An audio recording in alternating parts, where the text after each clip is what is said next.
Hello and welcome to My Way or the AI Way. I'm Scott Davison. I'm on a mission to master AI and I'm using this podcast to share that journey. Now, today I wanted to delve into the topic of creativity and look at whether AI is killing creativity, as some of the headlines would suggest, or is AI actually an opportunity to make us more creative? So, my guest for today to discuss this topic is Tim O'Neill. Tim and I crossed paths about 10 years ago when he was running an agency called Reactive Digital. Reactive were one of the biggest, most successful agencies in Australia, and they were later acquired by Accenture. But Tim, like all good entrepreneurs, is now at it again with a new agency called Time Under Tension. And Time Under Tension is Australia's first generative AI experience agency. Tim, welcome to the show. Hi, thanks very much, Scott. Pleased to be here.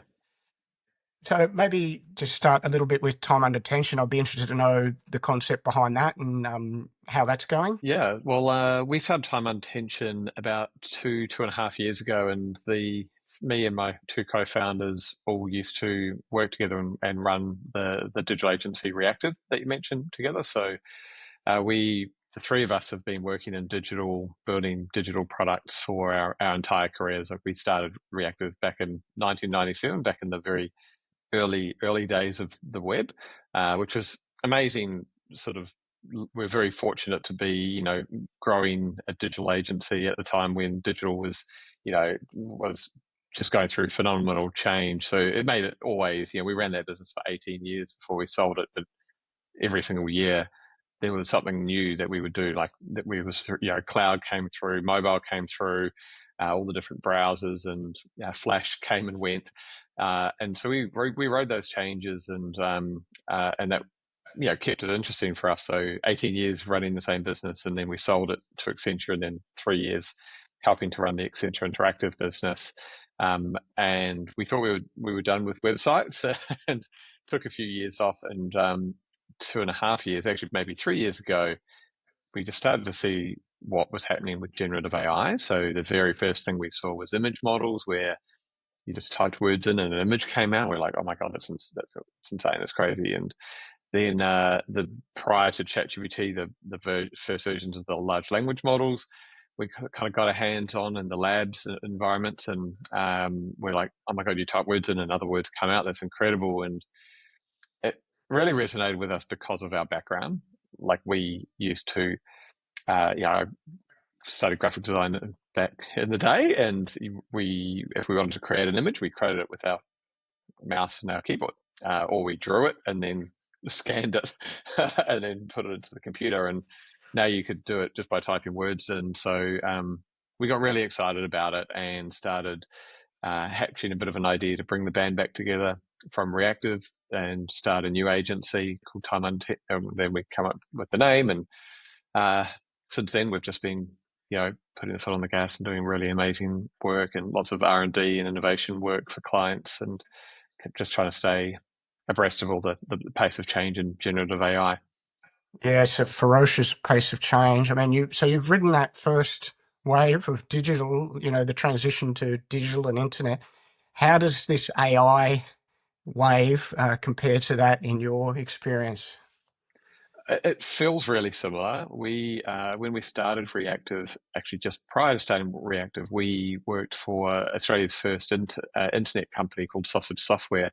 I'm actually still good friends with the founder, Steve Outram. I was emailing him yesterday. He lives in the US now, and he's running an internet company, an AI business in the US now. We're running an AI company, and we're comparing notes, going, yeah, it just feels like the mid-90s of the web, what the stage we're in now. The difference is we thought things moved quickly then, and it's nothing compared to how quickly things are moving now. I mean, it is just totally insane, but also really fun. And a big part of what we do is take the insanity away from our clients. It's like, let us deal with keeping abreast of all the things that are going on. We'll just let you know, the stuff that you need to know. Okay, and what sort of work are you doing with Time Under Tension? What are some examples of the sort of projects you're working on? There are two parts of our business. There's a consulting and advisory part, which includes education and training, where we will help clients to get their heads around generative AI how it applies to their business, to their industry, and work out what they should do, and also how they should do it. And then we have the delivery team, which is pretty similar to at Reactive, where we had designers and developers building digital products for clients. And what we used to do was mostly websites, mobile apps. And what we do now is everything that can be powered by generative AI. So custom applications using image models to do image manipulation and post-production, a lot of work with large language models to do content and copywriting and rewriting product descriptions for retailers. And the use cases are quite varied, but the through line for us is it's a custom application with design and engineering involved, and using generative AI under the hood to power an app that couldn't be built 2 years ago. Okay, yeah, that's the amazing thing, isn't it? It's really allowing things that weren't previously possible. I mentioned that there's some headlines saying, AI kills creativity. There's others saying it can really enhance creativity. You've obviously got a background in graphic design. You've always worked in the creative industries. How are you viewing that balance between the pros and cons of AI with regards to creativity? Yeah, there are definitely downsides and risks with AI, and using it carefully is super important. Responsible use of AI and ethical use of AI is a big part of the training we provide companies with. But that said, to me, like I really don't see too many cons on the creative side of generative AI. I see them almost all like as positives, and the ability to unlock your inner creativity with using these tools if you don't have the craft of the tools is, for me, probably the number one. So like I'm pretty good at Photoshop. I'm by no means professional post-production person, and my skills are probably about 30 years old. But now I don't need to be an expert in Photoshop. I can use an image generation model or an image, an AI powered editing model to change and bring an idea to life. Or I've never been a good illustrator, and now I can have an idea and actually bring that to life, even if it's just a prototype of an illustration Mm. before Mm. briefing an illustration and a professional illustrator. So, I mean, I think it's just unleashing a huge amount more potential from people. I'll give an example from this past weekend. My kids, who are 10 and 12, they had an idea for a board game, or like actually it's a card game. And they did like a paper prototype. So they drew it all out and sketched on bits of paper, cut out bits of paper, and we prototyped this game and we played, and then we kind of refined it. And they was like, oh, why don't we, make some real cards? So we jumped into ChatGPT and they'd already drawn, kind of the ideas for the cards, but then we drew illustrations for each of the cards. And we printed those out, stuck them onto playing cards, and then we've got a playable deck. And we had some other friends come around, some family friends with their kids come around, and they were playing my daughter and son's game that they made with these real cards with real illustrations. It kind of looks like a real game that you'd buy in a shop, and that, like, just totally impossible. There's no way that they would have the attention span, let alone the craft skills to do these illustrations. And now they can, and it's like you can always see it's like one step towards entrepreneurialism as well. Like, oh, Yep. do you want to sell this game? Yeah. Uh, Again, like impossible for a 12-year-old to do that previously, and now they're like, pretty close to being able to do that. Yeah, yeah, that's been my experience, as I'm sort of a generalist, but I can now do a lot of the skills that I needed specialists for previously. So I think definitely for entrepreneurs and generalists, it now sort of levels the playing field in that you can do more stuff yourself. Um, for the specialists who previously did the Photoshop work or the video editing, or obviously there's going to be a lot of disruption in that space. Are you seeing setting up your agency is it a different setup the way you do an agency these days, given that there'll probably be less need for those specialist skills, I would imagine? It is, yeah. I mean, the design, so the areas of design and sort of UX, I'm thinking more sort of UX and UI that can Mm. be helped with AI are not really the things that a really talented designer spends a huge amount of, or it's the areas that more production and not the creative thinking. Like Mhm. most generative AI tools are not where you want to get the idea from. You want to have the idea and then you bring the idea to life, but then maybe for the next 20 iterations of the contact us page, which you like, I don't really want to do that anyway, it might be better at helping with those. So a lot of the training, like we provide quite a lot of training to in-house agencies with design teams, and those people are just flat out all the time, and half of their day is spent doing things that they are really not that excited by. It's just production, and that's the stuff that's normally a better fit for use with generative AI.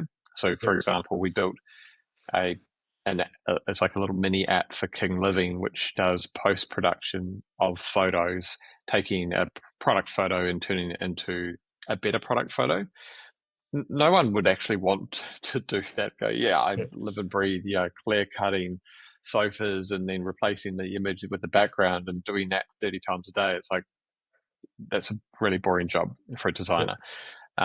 And that's the stuff that's pretty easy, to automate. And then the person who's doing that can go, cool, there's plenty of other work to do during the day. I can go and do the more interesting and innovative and idea-based work.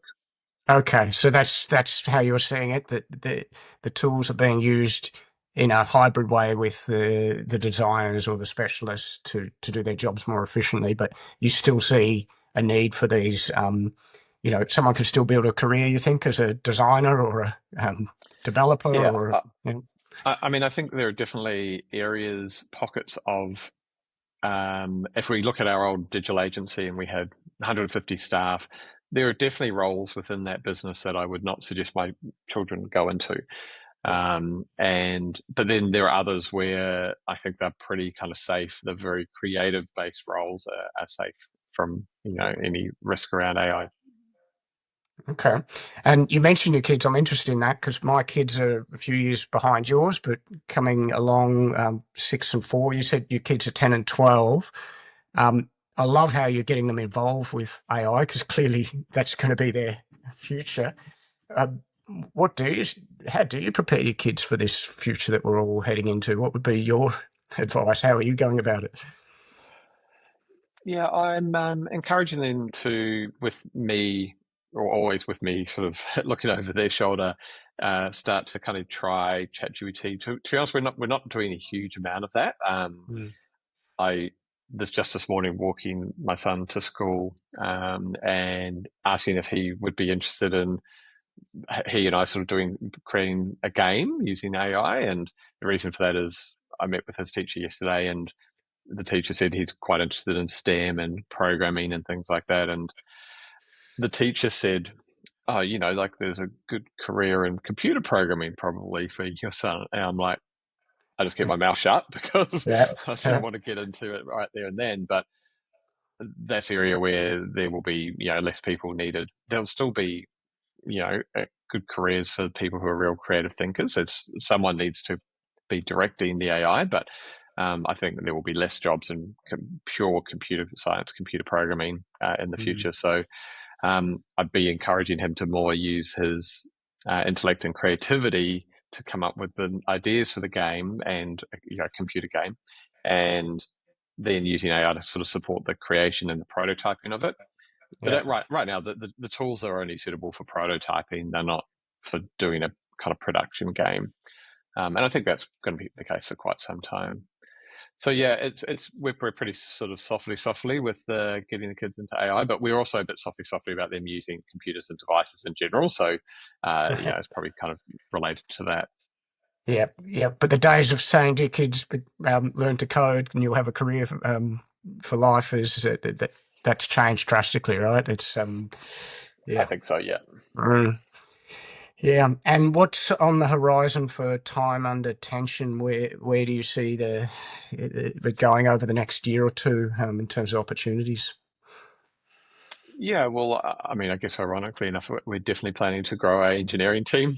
Um, and but that, like, our engineering team are very good at using AI coding tools to assist them, and that's, I guess, an example of where I think things are in the next sort of 4 or 5 years going to be is really good programmers who know how to use AI really well to help them with coding can be 5 times more productive than someone who's not using AI to help them.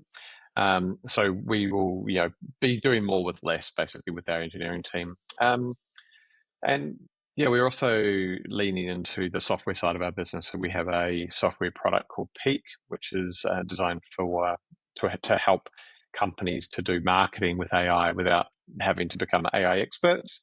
Mhm. So a real sort of common problem we see with marketing teams in particular or marketing teams and marketing professionals, is being overwhelmed by all the different AI stuff like ChatGPT and Gemini and all the updates, and you've got Claude. So which one should I use? How do I use it? Do I need to be an expert in prompting? So our product Peak kind of abstracts all that away and makes it really easy to have all the tools in one toolkit, and without having multiple log-ons and multiple paid accounts and things like that. So we found that's going well, and we've had really good reception, and it's something we're recruiting now for a product marketing manager to help us kind of put the foot down on the gas on the product side of the business too. Okay, and I did want to ask you, I saw something you were posting on LinkedIn regarding AI in e-commerce, or I guess AI commerce, and sort of how it's starting to move into that industry. That's not one I've looked at a lot, but what are you seeing in that space, and how's AI going to impact e-commerce businesses? Yeah, it's fascinating. I mean, a big milestone for that was about 3 weeks ago with ChatGPT launching ChatGPT Shopping, which is it's sort of launched in the US and they're rolling it out globally. But 3 or 4 weeks ago, if you went to ChatGPT and said, like, I'm not recruiting, sorry, I'm researching backpacks, it would help you to choose from backpacks, and then it would make a recommendation, and then it would link off to whichever stores stock that Mhm. maybe stock that pack. So it's basically scraping those websites and including that information in the chat results. Um, with ChatGPT Shopping, it's changing it to be basically an e-commerce site, but all conversationally based. So soon, the way that it behaves now is that you will be asking for recommendations for backpacks, and you'll be in your chat, and then it will bring actual product cards, just the same as if Yep. you're on an e-commerce site, or product cards with pricing and availability, and that will. So it's one step closer to being like a Shopify website. Uh, the next step is which they're rumored to, or almost certainly will do, is having payment and delivery options straight within ChatGPT. So you'll go, yep, that's the bag I want, and you just buy it. You don't leave ChatGPT. You don't have to click off to a retailer's website. Um, Perplexity, which is a rival to ChatGPT, have been doing this for about 6 months in the US. They don't have it in Australia, unfortunately. But it's exactly what I just described, a full e-commerce chat experience within. It's basically like Amazon, but powered by chat, all within Perplexity. And when ChatGPT go, sort of take that next step into taking the payment, it's a massive change for retailers, because they then basically just distributors. They're just shipping the item. They don't have the customer relationship. They don't have the contact, probably the contact details. They can't upsell or cross sell. They lose all the control. It's kind of akin to when Amazon launched in Australia, where they've now got Amazon has about 10% market share, and retailers or suppliers, they like the revenue, like they like having the sales, but they would much prefer to be selling direct to the Yeah. customer. And Mm. ChatGPT potentially could get 10% market share quite quickly of Australian Yeah. e-commerce retail, because it already has the numbers, it already has the usage. I think it's the fifth most popular website in the world. It's only been around for 2 years, and people will move their shopping behavior into ChatGPT, and Google Gemini. Google are doing exactly the same thing. Meta probably will do the same thing, and so retailers need to get ready for it, basically. Well, wow. So yeah, that's something for people to prepare for. So look, this show is mainly aimed at small business owners, Tim. So typical small business owner, they've got a lot on their to-do list. They've got they're trying to run the whole business, they're juggling a lot of balls, and they're hearing about AI and they're thinking, where do I start? How do I get in? There's a mixture of fear and opportunity. What would be your advice to small business owners of, I guess, from a mindset point of view and from a practical point of view, how to approach AI? Yeah, I mean, I think it starts with building up your own AI literacy. And I'd say start at home, like get a ChatGPT account or Google Gemini or one of the others, but ChatGPT is by far the most popular. And start using it for things at home. Like, for example, I mean, I use it for everything, so maybe not a perfect example, but for example, we need to get our driveway redone. So last night, instead of spending a bunch of time Googling Melbourne driveway people and looking at their websites and seeing if they service this local area and basically just ending up with a list of people who have search optimized their sites the best, I used ChatGPT and I used the deep research function, which has been around for a few months, and it basically does what I just described, but for me. So I said, I'm doing this driveway, da da da. Here's the details, 2 sentences of what I wanted, and I want you to find people who can do the whole project, from the excavation through to the setting and the finishing of the concrete, and they need to service my local area, and etc. And I just hit go, and I went to bed. I wake up Yeah, this morning, and I have and I asked for three, and it's like, here's three companies that meet all of your criteria, and yeah, I could then I just save myself, I maybe half an hour to an hour. It's like, great, I'll take it. yeah, yeah, And and possibly got a better result even if it's I better think I at the end of have the. got a better result. Yeah. Right. And that's an example of just you getting familiar with the tools. You can imagine how that same, and in fact, we advocate for this all the time. Like if you're a small business owner or any business owner or a marketing manager, to use deep research for doing some market research or product research or competitor research, any kind of research, which small business owners actually normally probably don't because you previously would have to pay a market research firm to do it. It's like, I'm not going to pay 10 grand for some market research into competitors. I'll just go and Google Yeah. some stuff and have a look around. Now Mm. you can just do deep research, type in what you want, it'll go and do it for you. And now you've got some really high quality market research done. Or competitive benchmarking, anything that you like. So just getting used to it for personal use helps to build familiarity, what the tools are good at, what they're not good at. And then looking at opportunities within the business that are people are chewing time up, basically. Like what are things, look around, if you've got some staff, like what are things that people are spending more time than they should on a regular basis. Go, okay, cool. That's probably a good AI use case. And maybe if we provided them with some training and they could use, and you do need to have training for a work environment because things like data security and responsible use of AI ethics, copyright protection, all that kind of stuff is quite important. So but being able to justify it because you can see, if I speed them up from a 2 hour task to a 20-minute task, Mm. and that's every second day, then okay, I might spend some money on training, but I'll make that back within the first 2 weeks. So Yeah. go ahead and do it. Yeah, no, that's good advice. So start using it yourself, and then when you're ready to bring it into the business, get the training in place and identify the right areas to start using it. Fantastic, Tim. Thank you so much for your time. If people want to get in touch with you or learn more about time under tension, where would you direct them? Timeundertension.ai. .ai, perfect domain for it. .ai. Yep. Yeah, yeah, yeah. Beautiful. Okay, I'll put links to all that in the show notes as well, Tim. But thanks for coming on the show. No problem. Thanks, Scott. Okay, that was Tim O'Neill from Time Under Tension. Once again, thank you for joining me on this journey to learn more about AI. Until next week, I'm Scott Davison, and this is My Way or the AI Way.